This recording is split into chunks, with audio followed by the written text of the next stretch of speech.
With the help of domestic revenue, Ethiopia's Ministry of Revenue is attempting to build a robust economy. The Ethiopian government is committed to creating a robust economy that can produce enough revenue on its own to pay for all of the nation's expenses, according to the Ministry of Revenues. Aynalem Nigusie, a member of the Ministry of Revenues and Prosperity Party Executive Committee, highlighted the improvements in revenue administration and collection brought about by the reforms implemented following the national reforms. The minister underlined that the Prosperity Party's goal of making Ethiopia a model of African prosperity is making the goal of using domestic revenue to pay for the nation's expenses in the 2022 Ethiopian fiscal year a reality.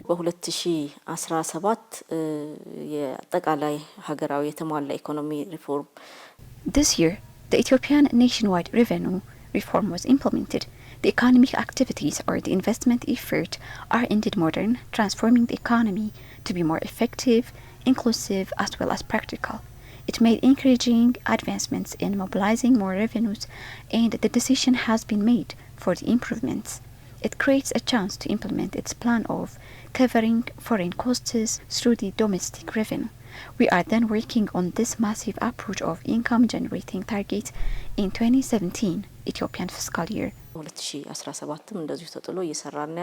In her statement, she noted that increasing domestic revenue capacity to build a strong and resilient economy was one of the key agendas set at the first Congress of the PP in 2022. Significant progress has been made in revenue collection, with the amount increasing from less than 2 billion birr prior to the reform to 336 billion birr in 2014.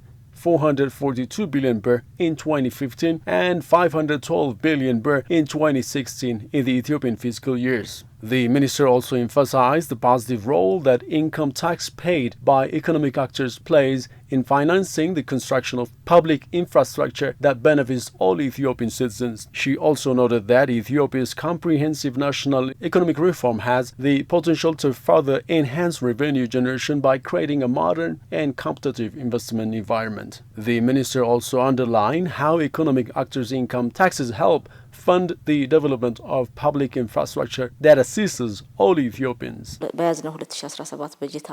In this 2017 Ethiopian budget year, about 900 billion birr will be collected both from domestic and foreign income tax.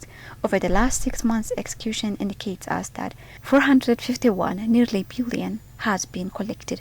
I can mention that it is going according to the goals, vision, and accomplishments and of the blueprint of our Prosperity Party at enhancing the party's standing and the country's development effort.